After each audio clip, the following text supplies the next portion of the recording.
शत्रु की दुर्बलता जानने तक उसे अपना मित्र बनाए रखें। आचार्य चाणक्य का ये सूत्र शायद आज की हमारी बातचीत के लिए काफी दिलचस्प शुरुआत है। आज की इस खास चर्चा में आप सबका स्वागत है।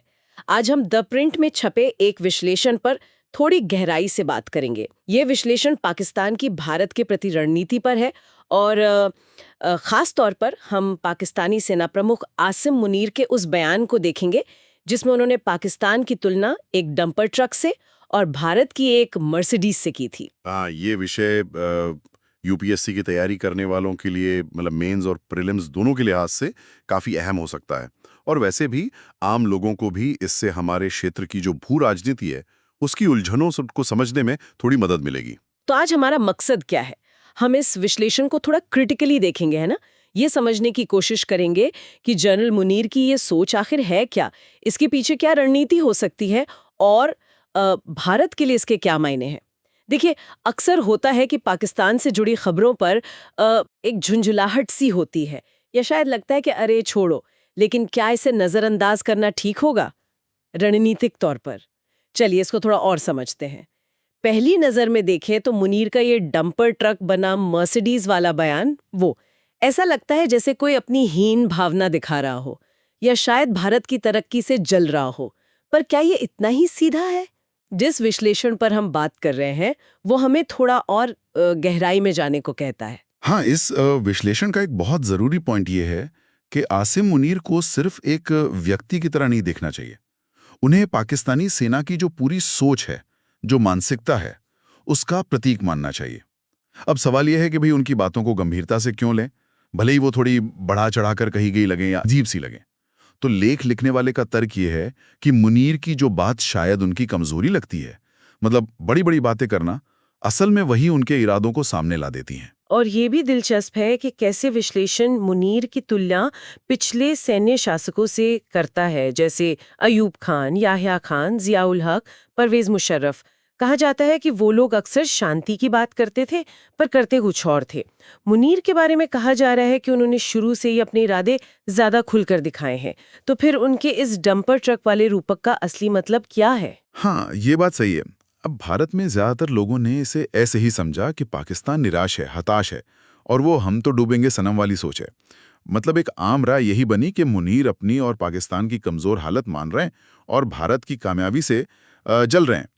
अब देखिए, जलन का भाव तो शायद हो भी, लेकिन विश्लेषण ये कहता है कि सिर्फ इस नजरिए से देखना शायद पूरी कहानी ना बताए।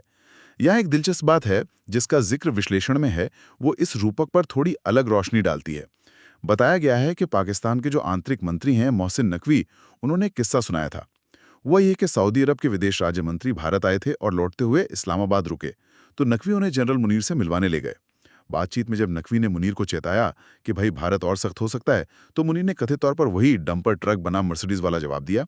और ध्यान देने वाली बात यह है कि नकवी ने यह किस्सा लाहौर में एक सेमिनार में बड़े फख्र से, मतलब एक तरह की खुशी के साथ सुनाया। तो नकवी के इस रवैये से विश्लेषण ये नतीजा निकालता है कि मुनीर और उनके जो करीबी लोग हैं वो इसे कमजोरी नहीं मानते, बल्कि वो इसे ताकत का बयान समझते हैं। ये उनकी हार्ड स्टेट, मतलब एक कठोर राष्ट्र बनने की जो उनकी इच्छा है, उसका प्रतीक है। उनके हिसाब से डंपर ट्रक लाचारी नहीं, बल्कि एक तरह की बेधड़क, नियमों की परवाह ना करने वाली थोड़ी अक्खड़ ताकत का सिंबल है। अच्छा, तो अगर ये कमजोरी नहीं बल्कि उनके नजरिए से ताकत है, तो फिर इसके पीछे की रणनीति क्या है? विश्लेषण कहता है कि मुनीर इस बात से बहुत परेशान है कि भारत और पाकिस्तान के बीच जो फासला है, आर्थिक, तकनीकी, सामरिक, वो लगातार बढ़ता जा रहा है। और उन्हें यह भी पता है कि इस खाई को जल्दी से भरना वो लगभग नामुमकिन है, चाहे पाकिस्तान में कितने भी खनिज मिल जाएं। तो फिर रास्ता क्या है? और यही बात वाकई दिलचस्प हो जाती है। रणनीति ये है कि अगर आप सामने वाले की मर्सिडीज जितनी तेज नहीं दौड़ सकते तो उसकी स्पीड कम कर दो, उसे सीधे टक्कर नहीं दे सकते तो उसे परेशान करो, उसके रास्ते में रुकावटें डालो, उसका जो स्ट्रेटेजिक माहौल है उसे इतना उलझा दो कि वो अपनी पूरी रफ्तार से आगे ही ना बढ़ पाए। बिल्कुल। और विश्लेषण के मुताबिक इस रणनीति का पहला और शायद सबसे अहम निशाना भारत अमेरिका संबंध है।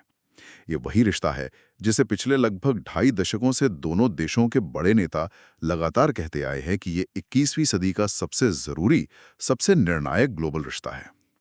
तो अगर हम इसे बड़ी तस्वीर में देखें तो पाकिस्तान के नज़रिए से इस मजबूत होते रिश्ते में किसी भी तरह की दरार डालना एक बड़ी कामयाबी होगी।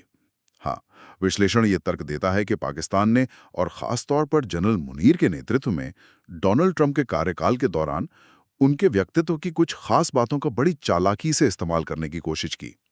जैसे ट्रंप की जो श्रेय लेने की इच्छा है, खुद का प्रचार करने की आदत है, उसे समझते हुए पाकिस्तान ने कई तरह के प्रस्ताव दिए। उन्हें नोबेल शांति पुरस्कार के लिए नॉमिनेट करने की सिफारिश की, पाकिस्तान में क्रिप्टो करेंसी में निवेश का खुला ऑफर दिया, बिटकॉइन माइनिंग में पार्टनरशिप का प्रस्ताव दिया, जिसके लिए कहा गया कि 2000 मेगावाट बिजली भी देंगे, और यहां तक कि पाकिस्तान के तेल और जो जरूरी खनिज हैं उनके खनन में हिस्सेदारी का भी ऑफर दिया। ये सब प्रस्ताव ट्रंप के करीबी लोगों को लुभाने के लिए थे, जैसे उनके एक खास दूत थे स्टीव विटकॉफ, उनके बेटे जैक विटकॉफ को। और दिलचस्प बात यह है कि जैक के नेतृत्व वाले क्रिप्टो खनिज ग्रुप का पहलगाम हमले के कुछ ही दिन बाद पाकिस्तान में स्वागत हुआ। तो लगता है ये सब पहले से प्लान था। और हमें यह भी याद रखना होगा कि 2011 में जब एबटाबाद में उसामा बिन लादेन मारा गया था, उसके बाद से अमेरिका के साथ पाकिस्तान के जो खास रिश्ते थे उनमें लगातार गिरावट आ रही थी, जबकि उसी दौरान वॉशिंगटन में भारत का असर, भारत का कद बढ़ रहा था। तो जाहिर है पाकिस्तानी मिलिट्री एस्टैब्लिशमेंट इससे परेशान था। विश्लेषण के मुताबिक मुनीर ने शायद ये जल्दी समझ लिया था कि भारत अमेरिका के इस बढ़ते गठजोड़ को कमजोर करना उनकी प्रायोरिटी होनी चाहिए। क्रिप्टो का जिक्र भी शायद इसीलिए अहम है क्योंकि ये पारंपरिक फाइनेंशियल सिस्टम और नियमों से कुछ हद तक बाहर काम करता है और कुछ खास राजनीतिक गुटों को आकर्षित कर सकता है, जहां शायद नियम कानून उतने मायने ना रखते हों। विश्लेषण एक और सामरिक चाल का जिक्र भी करता है जो मुनीर के काम करने के तरीके की तरफ इशारा करती है। काबुल एयरपोर्ट के एबे गेट पर अगस्त 2021 में जो आत्मघाती हमला हुआ था, जिसमें 13 अमेरिकी सैनिक मारे गए थे, उसकी साजिश रचने वाले एक आतंकवादी मोहम्मद शरीफुल्लाह को पाकिस्तान ने ठीक उसी दिन अमेरिकी एजेंसी FBI को सौंपा, जिस दिन डोनाल्ड ट्रंप अमेरिकी कांग्रेस में अपना पहला भाषण देने वाले थे। विश्लेषण इसे एक सोची समझी आइस ब्रेकर पहल कहता है। मकसद शायद नए एडमिनिस्ट्रेशन के साथ रिश्ते सुधारना था, और नतीजा ट्रंप के भाषण में शुक्रिया अदा करने के लिए सिर्फ पाकिस्तान का ही नाम लिया गया। हाँ, लेकिन ये विश्लेषण ये भी साफ करता है कि इन बातों का ये मतलब नहीं निकालना चाहिए कि भारत को भी वैसे ही लेन देन वाले या संदिग्ध तरीके अपनाने चाहिए थे जी। और ना ही ये जरूरी है कि पाकिस्तान ट्रंप एडमिनिस्ट्रेशन से किए गए अपने सारे वादे, खासकर खनिजों वाले वादे, पूरे कर पाता। वहां चीन का भी तो बड़ा दखल है। लेकिन मुद्दा यह है कि मुनीर के नेतृत्व ने ट्रंप प्रशासन की कुछ कमजोरियों या आदतों को जल्दी पहचाना और उनका फायदा उठाने की कोशिश की। भारत जैसी जो नियम आधारित व्यवस्था है, वो शायद इस तरह के एकदम अवसरवादी और लेनदेन वाले तरीके को आसानी से नहीं अपना सकती। मिसाल के तौर पर, क्या भारत बिना किसी तय कानूनी प्रक्रिया के किसी आतंकवादी को ऐसे रातों रात किसी दूसरे देश को सौंप सकता है? शायद नहीं। तो अगर मुनीर के नजरिए से देखें तो भारत एक तेज रफ्तार, चमचमाती, शायद थोड़ी स्वाभिमानी सी मर्सिडीज है, और उनका डंपर ट्रक इस मर्सिडीज के रास्ते में कभी कभार कुछ झटके या टक्कर मार सकता है। उनके लिए नॉर्मल है। वो इस डंपर ट्रक को तबाही की तरफ ले जाने वाली कोई सुसाइड बॉम्बर गाड़ी नहीं समझ रहे, बल्कि इसे एक ऐसे हथियार की तरह इस्तेमाल करना चाहते हैं जो भले ही बहुत सोफिस्टिकेटेड ना हो लेकिन असरदार हो, एक कुंद हार्ड स्टेट हथियार। ये कुछ असिमेट्रिक वॉरफेयर जैसा है, असम्मित युद्ध, जहाँ एक कमजोर पक्ष अपनी कमजोरियों को ही हथियार बनाकर मजबूत दुश्मन को उसकी दुखती रग पर निशाना साधता है, नियमों की परवाह किए बिना। विश्लेषण का मानना है कि मुनीर पहले ही भारत के लिए कुछ मुश्किलें खड़ी कर चुके हैं। हमारे सबसे महत्वपूर्ण रणनीतिक संबंधों में से एक भारत अमेरिका को कुछ हद तक असर डालकर, और शायद अप्रत्यक्ष रूप से हमें अपने एक और पड़ोसी चीन के और करीब जाने के हालात बनाकर। सवाल यह है कि अब आगे क्या? विश्लेषण हमें 4 मुख्य बातों पर खास ध्यान देने को कहता है। पहली बात, विश्लेषण इस पर जोर देता है कि पिछले कुछ घटनाओं, जिन्हें शायद ऑपरेशन सिंदूर जैसे कोड नेम दिए गए हों, हालांकि स्रोत इसका ब्यौरा नहीं देता, उसके बावजूद मुनीर हतोत्साहित नहीं है। भले ही उनके कुछ मिलिट्री ठिकानों को नुकसान हुआ हो, लेकिन वो वॉशिंगटन में सत्ता परिवर्तन, ट्रंप एडमिनिस्ट्रेशन की वापसी की संभावना को अपने लिए एक मौके या जीत की तरह देख रहे हैं। उनकी सोच हमें कितनी भी अजीब क्यों ना लगे, विश्लेषण मानता है कि वो इस समय काफी कॉन्फिडेंट है। इसका एक अजीब सा सबूत यह भी है कि उन्होंने खुद को पाकिस्तान का दूसरा सबसे बड़ा वीरता पुरस्कार दिलवा दिया, जो भारत के महावीर चक्र के बराबर माना जाता है। किसी भी प्रोफेशनल सेना में सेना प्रमुख का खुद को इस तरह का अवार्ड देना शायद मजाक लगे, लेकिन मुनीर को लगता है कि वो इसके हकदार हैं। विश्लेषण इसे उसी तरह की मानसिकता बताता है जैसे शायद ट्रंप की नोबेल पुरस्कार को लेकर है। दूसरी बात, मुनीर शायद ये मानते हैं कि अगला कोई भी उकसावा कब और कैसे करना है, इसका कंट्रोल उनके हाथ में है। उनका ये डंपर ट्रक वाला रूपक इसी सोच को दिखाता है कि पाकिस्तान के पास खोने के लिए कम है, जबकि भारत की इज्जत, अर्थव्यवस्था, स्थिरता ये सब बहुत ज्यादा दांव पर लगा है। ये वही क्लासिक असमंतित युद्ध वाली मानसिकता है जिसका हमने पहले जिक्र किया। तीसरी बात, और ये काफ़ी चिंता की बात है, मुनीर ने शायद ये समझ लिया है कि पाकिस्तान अब भारतीय घरेलू राजनीति की चर्चा में एक सेंट्रल मुद्दा बन गया है। विश्लेषण इशारा करता है कि पाकिस्तानी सेना का जो पब्लिक रिलेशंस डिपार्टमेंट है, DGISPR, वो लगातार भारतीय अल्पसंख्यकों, खासकर सिखों के प्रति झूठा प्यार और हमदर्दी जता रहा है। ऐसा लगता है कि उनका एस्टैब्लिशमेंट सिखों को टारगेट करके एक बहुत चालाकी भरा और महीन प्रोपेगेंडा चला रहा है। इसमें बंटवारे के इतिहास को भी तोड़-मरोड़ कर पेश करने की कोशिश शामिल है, जहां मुसलमानों और सिखों को पीड़ित और हिंदुओं को विलन दिखाया जा रहा है।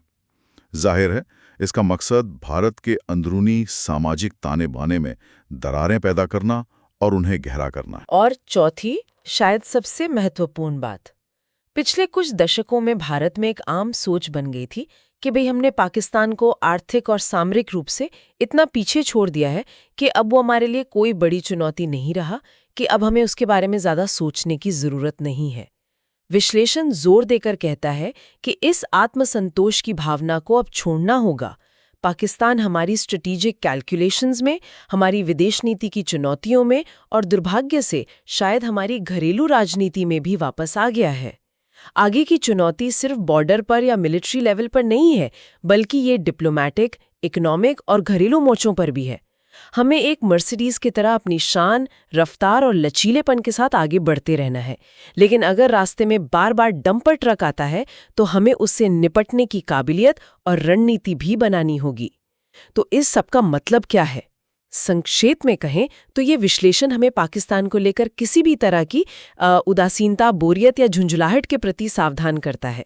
ऐसी भावना रणनीतिक लापरवाही साबित हो सकती है। जरूरत है लगातार चौकन्ने रहने की, समझदारी की।